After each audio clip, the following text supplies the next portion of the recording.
So, you just bought your very first bike. Or maybe you're even looking to buying that bike. We know riding a bike can be dangerous, especially if you don't have the experience, skills, and even the guidance. Fortunately for you, this week's episode will take a look at a few common mistakes that a beginner rider makes, and we'll also take a look at how we can avoid those mistakes.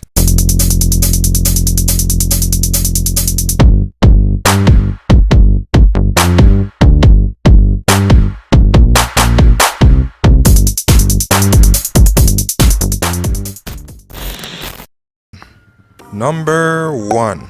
Avoiding fast speeds.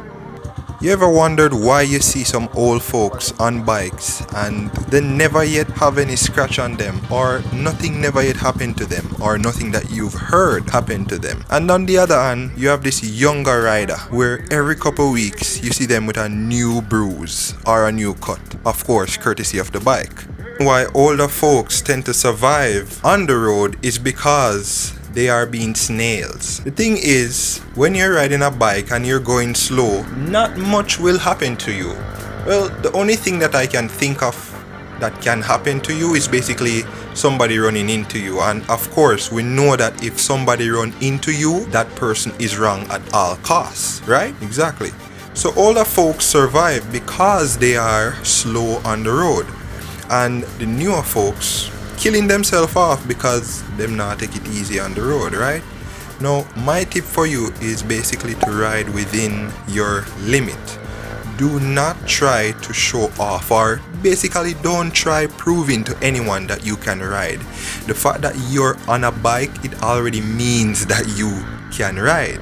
Going slow actually gives you time to understand how to ride. It actually gives you time to understand how your bike works. It's logical. If you're going fast, you're gonna have less time to react. You're gonna have less time to really think about what you're doing. Let's say you're going fast and a turn is coming up. You're gonna have less time to actually indicate. Well, over time, you develop the skill, of riding fast and doing everything in that quick manner. But for beginners' sake, it's recommended that you just take your time, just ride within your means. That way, it will basically help you to know how to negotiate corners, how to avoid obstacles like pothole and them stuff there. A good pointer is not to be anxious to show off your skills. For many new riders, you just get your new bike and you want to rev it up and ride through the most populated areas where everybody see it, right? That's how I was, to be honest, in a little way. But it's not good to really be handsy or anxious to show off your skill. Why? Because when a bike is ready to humiliate you, it's the worst thing ever. And you just might end up face first on the asphalt. And I'm telling you, to be in that situation in a crowded area is not the best thing. Everybody is going to remember you for just that. So ride slow. Over time you'll develop the skill and everything will just flow naturally. And as I mentioned, being a new rider and you're taking your time, these things, you will actually pay more detail to these things. And to be honest, it will grant you a safer journey on the road, longer life, less accident. Staying safe now will grant you confidence as you progress. Another pointer that I have is to basically take the roads that are less congested. The thing is, taking roads that are less congested allows you to basically focus more on yourself and the ride. In that case, you won't have to worry about the different dangers. Mistake number 2 that you should avoid is avoid riding with others who don't respect the fact that you're a beginner. That's a lot.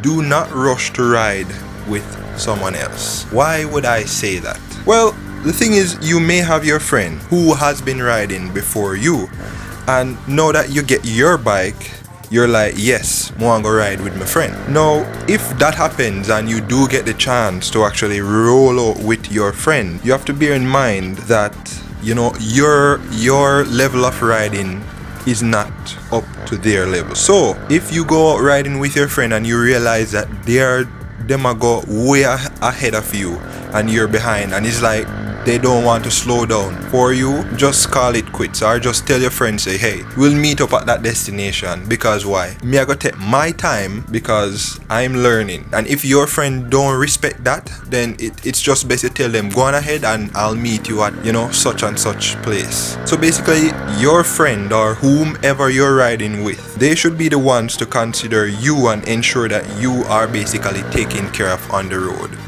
When I started riding, the more experienced rider should be in the front. So basically, all of that involves your friend riding with you. I would say no more than like 1 car length apart. 2 car length apart isn't that bad, but anything beyond that is your friend actually just riding faster than you. And in that case, since you're a beginner, you need to take your time to build up your skill. No need for you to rush. This goes back to rule number 1, you know, avoid fast speeds. No need for you to rush to get up to the level of your friend. So if the person you're riding with doesn't respect the fact that you're just starting out and you're a beginner and you're taking your time to ensure that you get to your destination in one piece, then just let them know, yo, just go ahead and I will meet you at the destination. Mistake number 3 to avoid is carrying passengers. Now in Jamaica, we know it's common for us to pick up a friend or maybe somebody on the road and carry them from point A to point B. Maybe you're on the road riding and you see your friend at the bus stop and them stop you. Right? What are you going to do? You don't want to tell your friend, say, yo, I cannot carry you, you know? In most cases you would. But what I want to say is just bear in mind that whenever you're alone on the bike versus when there's 2 or more persons on the bike is going to handle so much different. When I started riding, it took me like maybe 6 months. I think it took less than that, but I waited around that time frame to actually carry a passenger, because whenever somebody goes on the back of the bike, the weight and everything is gonna be different, the handling is gonna be different. So if that person doesn't know how to ride on the back of a bike, they're going to throw you off. And to be honest, it's not a good feeling when somebody on the back of the bike and either them are hold on too tight or them not holding on properly or they're too far back on the bike. It's going to throw the front end left, right, and the handling and everything is just going to be off.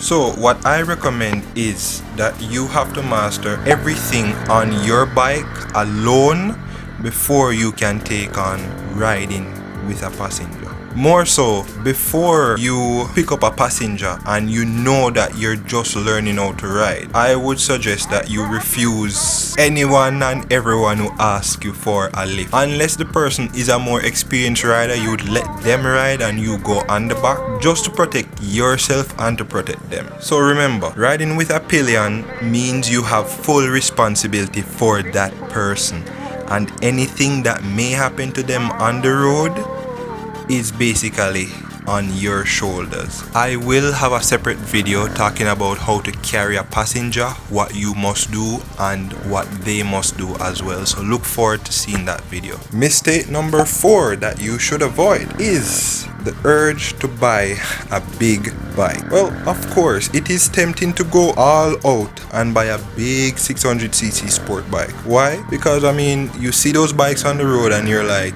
yeah, I like how that bike look, I like how the bike sound. You see this big batty girl on the back of the bike and you're like, yeah, I want that to be me. But here's the thing, little you may know is starting out on a smaller bike actually benefits you in so many ways. So it is important that you actually choose a bike that you can handle. No matter what, a small cc bike will be faster and more nimble than most of the cars on the roads. And the good thing is, the small bikes, they're always in demand. So even if you buy a small bike, let's say a 150cc, a 200cc, when you're ready to upgrade, you don't have to worry. You won't have any problem selling that bike because persons always are buying those bikes.